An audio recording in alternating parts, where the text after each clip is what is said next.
Welcome to the PokeSphere. We're your destination for in-depth Pokemon news, community discussions, and today we're going to be tackling some theories, some ideas. We are joined once again by our good friend Subarashii. Hello, guys. And he's brought to us a couple of ideas regarding Pokemon PLZA. And to start, one of the most interesting things that were brought forth in Pokemon Legends Arceus was that we got new evolutions for already existing Pokemon, which, no big deal. However, they kind of went a little nutty with some of their thoughts and ideas, and in true form, Suba has brought to us a couple of designs for Pokemon he would like to see in PLZA get some love.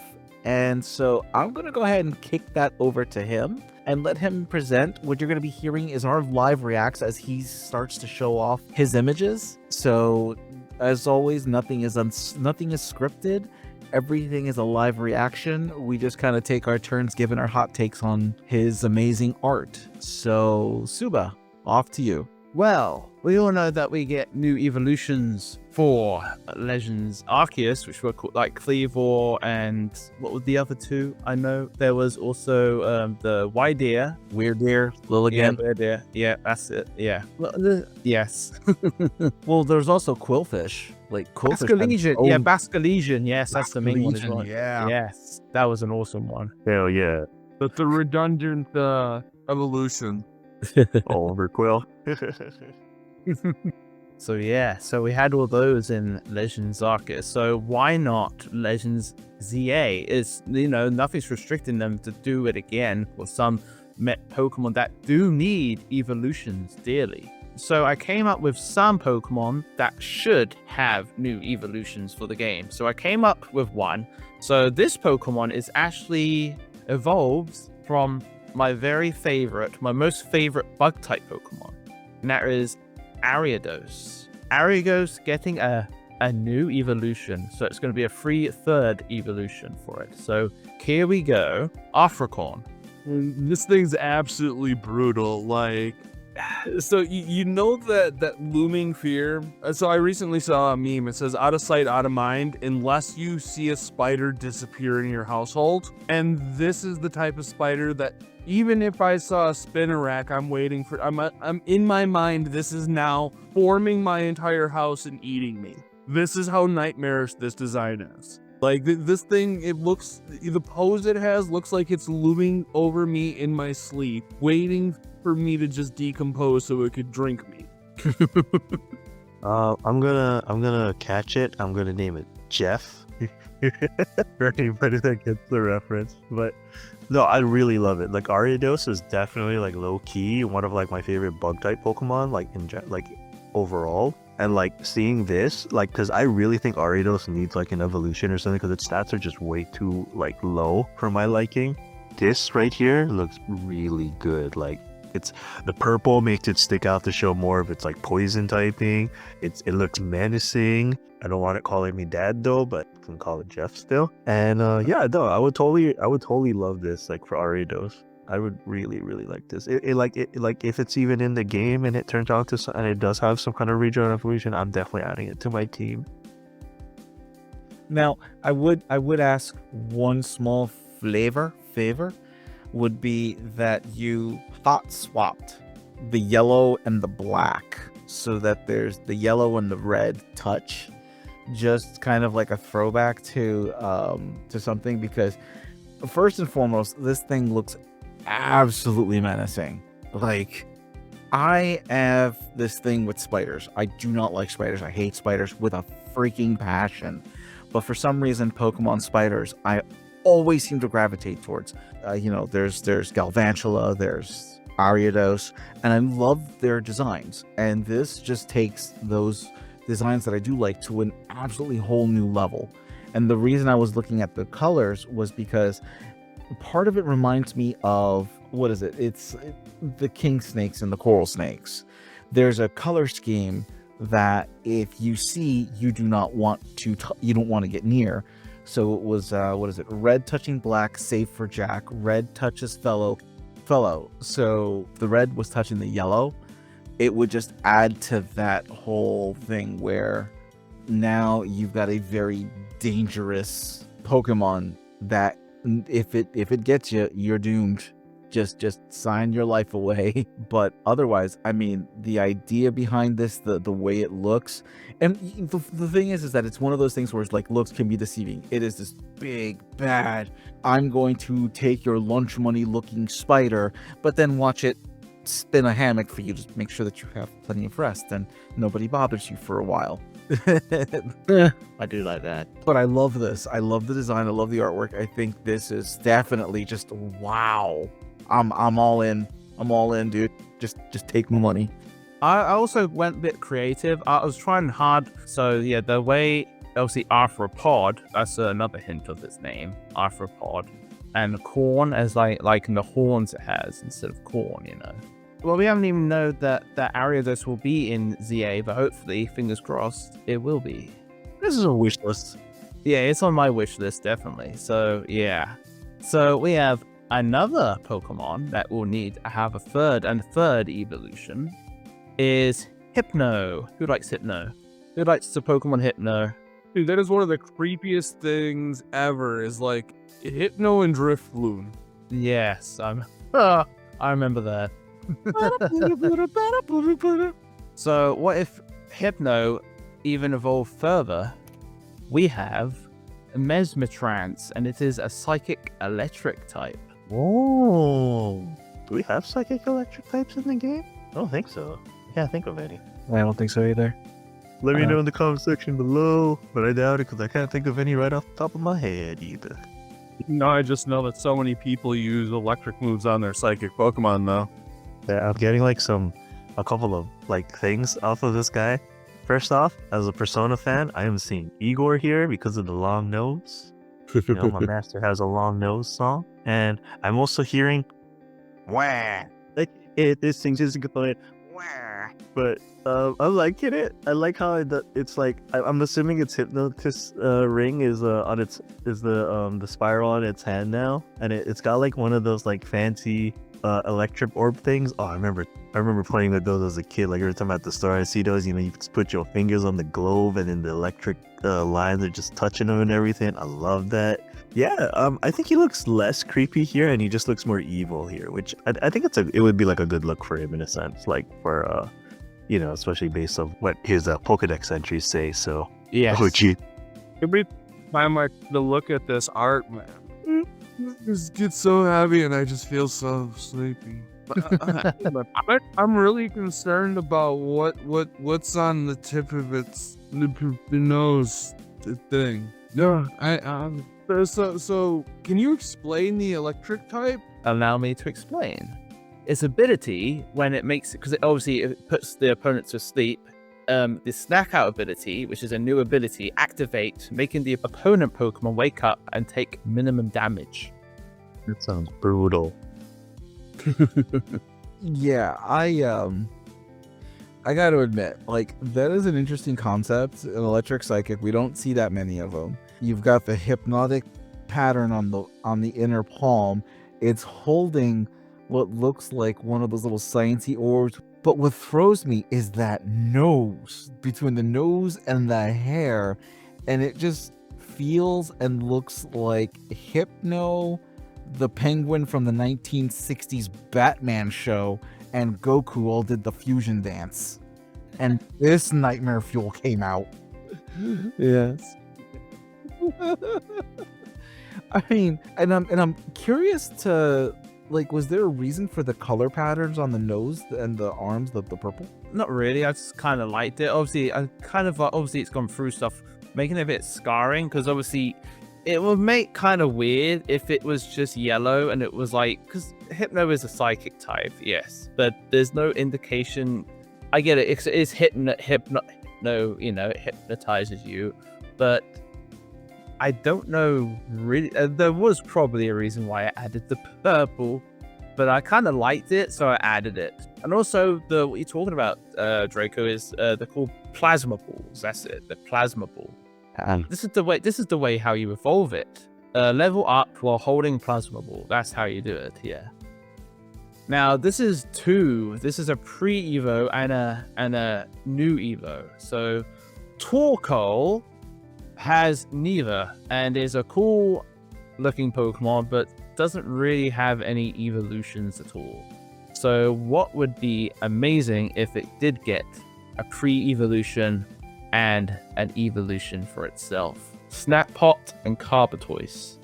Thinking about getting a backyard barbecue now. I'm getting in on this one first. Your Snappot and Carbotoise, absolutely amazing. I love the fact that you've got the evolution of this poor little turtle going from like the smoke coming out of his nose to the Torkoal where the smoke's coming out of his shell, and then your Carbotoise who's got smoke coming out of everywhere. And I mean, you're keeping the fire typing, but you go from I think is Torkoal straight fire? So yeah, going into that fire steel, almost making it like a furnace, or not a furnace. What do they call? Like a smelting furnace is just absolutely incredible, and I love it. And the fact that as it evolves, that smoke's getting darker. I think the word you were looking for, Draco, is a forge, and that's something I noticed about the smoke progression too. On his little baby form, look at it compared to the middle and to the last one. For the Snappot, I mean, I need to, how big is this? Like, how much room in my backyard should I set up for seating and everything? And how many marshmallows do we need to bring for this adorable little backyard barbecue? The only thing I'm concerned about is, like I just pointed out with Draco, is that smoke coming out of Carbotoise. That looks like not only am I going, that's not cool campfire vibes. That's like everyone's passed out around the fire and we didn't spend the night.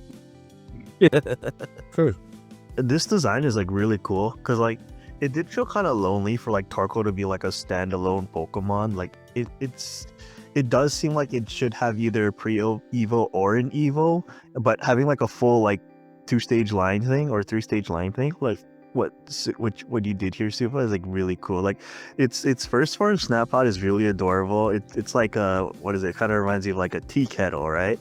Like it's got like the singular nose hole where like the smoke is coming out. I really like that. It makes it look really adorable. And if you squint real hard, it's almost like a fire type Terapagos. Just you can squint your eyes really, really tightly. You can kind of see Terapagos a little bit in Snappot. And the Carbotoise, Torkoal already is kind of a menace as a Sun team like staple, right? With its like high defense, its amount of damage it can do with like a lava plume, or not lava plume, with interruption and stuff. But like, holy cow! Like I can't imagine this Fire Steel type coming in. Like if it still keeps Drought or something as the ability, it already looks bulky. So I can imagine a lot more. Like more defense, and like, I mean, just look at its back, it looks like it has a lot more coal in there, so maybe it has even more firepower, making that eruption a lot more stronger, which is kind of scary. Plus, I guess now it can get like heavy slam since the steel type gets some stab on that, so that's probably gonna hurt. Oh my god, this Pokemon must actually weigh like a ton if that's the case. Yes.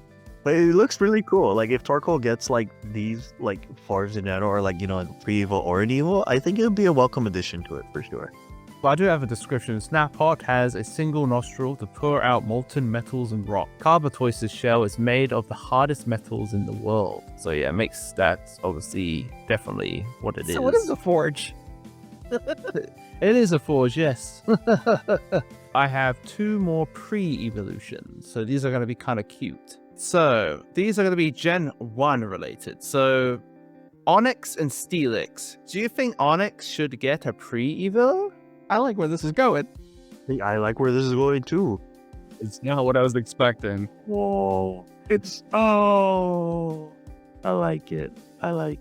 So this little pre-evolution is called Dirtix. So it's very hard to find, and almost of its entire body is made of earth. But once you find one, they will shake their tail like a maraca.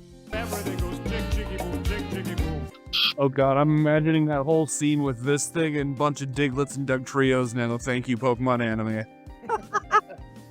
I've seen a lot of concepts for a pre-evolution of Onix, like just little pebbles or something. And I really like this concept because it explains in lore why you just never can find this. This little dude, babies sleep a lot. It's just gonna be sleeping. You're just gonna see like this little like pale thing, and then this other like slate, almost Mew-shaped rock, and you're just gonna pass it up. You're not gonna think that this and the surrounding dirt means anything. Like, it's 50% made of dirt, by the way. So, exactly what I'm getting at is it's so much dirt, and if it's found digging underground, you're gonna ignore 50% of the rock, because I mean you're gonna find a lot of rocks in underground anyways. Where Onix, it being a solid continual thing of stone, it's almost like finding a fossil.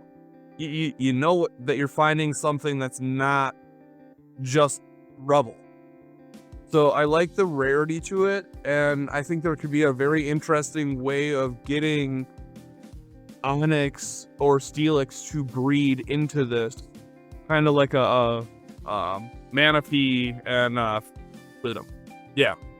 and Fion sort of situation, where you have to do something very special or in a certain area in order for this to be the result of the egg as opposed to just an Onix. I like how it shows the progression of its evolution, right? Like it's this like dirt snake, or this snake made out of dirt that's like barely forming like its skin or of rocks, and then it turns, into what we know as today as Onix, covered in rocks, and then the whole metal coat trading turning into Steelix. I think it fits the line perfectly. It's actually pretty adorable.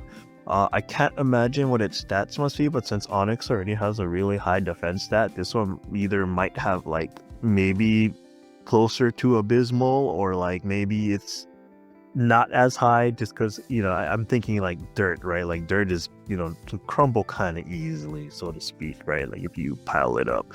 But yeah, I'm digging it. I'm digging it. No pun intended. I was gonna say. I have to agree with you, Gurren. I was thinking the exact same thing. You've got Dirtrix, then Onix, and Steelix. Basically, dirt, rock, and steel. Everything that you would find if you just dig a little. Well, not steel, but you know what I mean.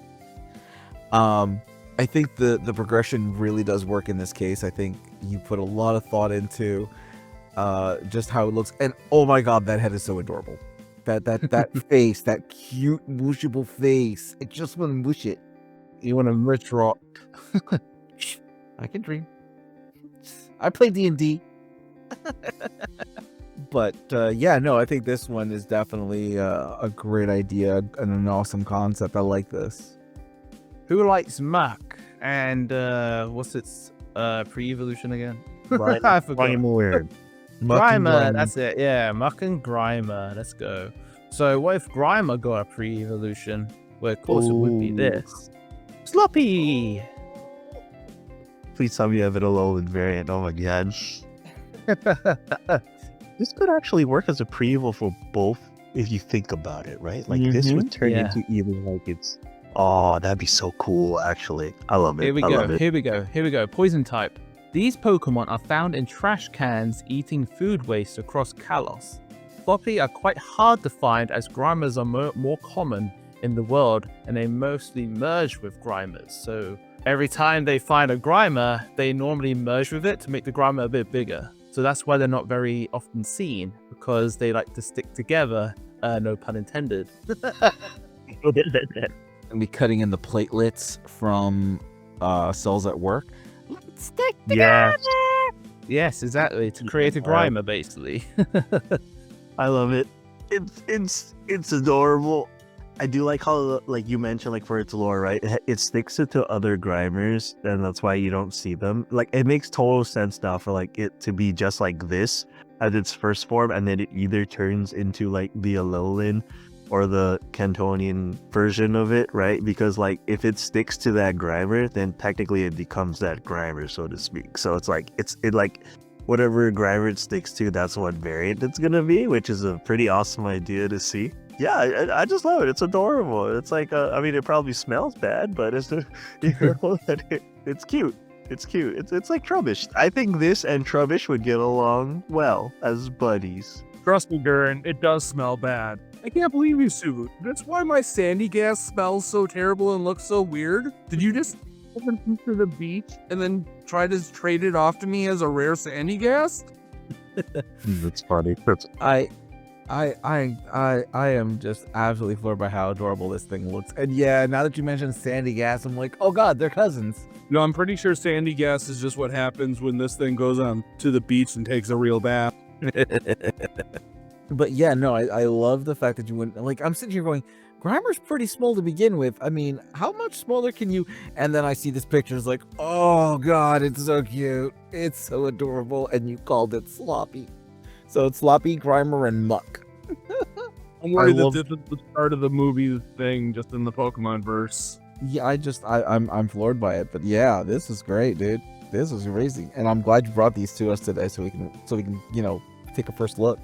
Also, another cool little Easter egg with the design I went. So these three Pokemon, you know, Sloppy, Grimer, and Muck, represent emotions. So Sloppy represents sadness, Grimer, happiness, and Muck, madness. Madness. I don't think madness is an emotion, sir. Or unhappy, or like miserable. So Okay, yeah, you've well- got sad, happy, miserable. Yeah. As you can see with their facial expressions. Because if you Madness is see, more of an expression. so if you look, it actually has tears coming down from its eyes. I did notice that, actually. Yeah. So you're telling us the progression of life from infancy to childhood to adulthood. Well done, sir. Well done. Ooh, here we go. All right. Absol, who's a big fan of Absol? I it's edgy. It's a pre-evolution. Renovie. I want the fluffy baby, and it's so cuddly and cute, and it's an angel, and it's got a hair on the head, and I want to snuggle it till it slashes me apart. Adorable little Renovie. I need more information on what the name means. So Renovie, as in innocent, basically is a pre-evolution of Absol. It is dark type. Even though it is the Pokemon of innocence, that's why it's called Renovie, like relevant. Absol basically warns you. Renovie basically gives you maybe hope in another way. So it's the opposite of demise, basically. That's why I went there. Basically the opposite of Absol. So you're telling me it's an emotional support baby? Yes, basically. I need 6 of them. Yes. It also has only one wing, so it can't fly because it only has one wing. So obviously the wing represents angels and like baby angels, you know, as innocent. And basically when it becomes an Absol, it loses the wing, basically. It becomes a Pokemon of warning and yeah, misfortune, that's it. Thanks. Thank you, Garen. Guys, imagine if they climb up really high and then jump off and then they can spiral downward in a glide with the one wing. I'm gonna play Sephiroth's One Wing Angel theme when I see that because it'll just be adorable. The one wing angel baby. I really like it. It's very adorable. I am dying of cuteness overload right now. It is adorable. I do like the fact that you did show the little like one wing here it has, and then you said it loses it as an Absol, and then when it like mega evolves into a Mega Absol, it gets like both wings, so to speak, which is pretty cool. I think like that makes it like a really cool like nod off to that, and like yeah, this thing is really adorable. It's like I think this like if it had a pre-evo and it was like this adorable and cute, I think Absol would just be a lot more like likable. I mean, I think people like it already. It's just that like this would be even more like, you know, this would be the like, you know, the icing on the cake, so to speak. It's like it's cute, it's adorable. I'd like to have one as a pet. This would be, I think this would be a nice, cool, cute pet to have, definitely, or Pokemon partner, I guess in this case. This gives me very strong Shubei vibes. That's like, in exchange for your soul, I'll turn you into a magical girl. You know what? If this thing was the one that's given the deal, I may actually have to take that one up. Yes, I just said it. It's out there. It's in the internet. It's like, I can't not say no to the cuteness. And of course, my wife has glanced at my screen and just went, He's so fluffy, I'm gonna die. Yes. but yeah, that is absolutely adorable. That is absolutely adorable. I I am like wowed. I think out of all of those, this is my favorite. Between this one and Dirtrix, I think. Okay, between in cuteness levels, it's gonna be between Snappot, Dirtrix, and Relevi. Sorry, Sloppy, you're adorable, but they kind of take they kind of take the three-way tie for me. But as far as badassery, oh my god, Arthur Corn, for sure. Oh yeah, definitely. Definitely. So there's just one thing I'm noticing about the whole Relevi thing is I don't think this is really a baby form. I think in a weird way this is an evolution. Because if you look at Absol being like a foreboding warning thing, its mega evolution is literally the Angel of Death. So this is a revival. This is like a DBZ Oob situation. You have to have an Absol holding a Mega Stone in order to breed an egg that produces that. Which means you could also make a ghost if you wanted to. But Could also Yeah. be like a Fione situation too, if you think about it. Where it can evolve. You know, like you just hatch it and then boom, that's just all you get. you have to somehow have that hope that it gives become a reality in order for it to become an Absol, because now it has confidence in warning people. So, what are your thoughts about the presentation Suba brought to today? Which one of these Pokemon were your favorite? Let us know down below. We'll see you in the next video. video.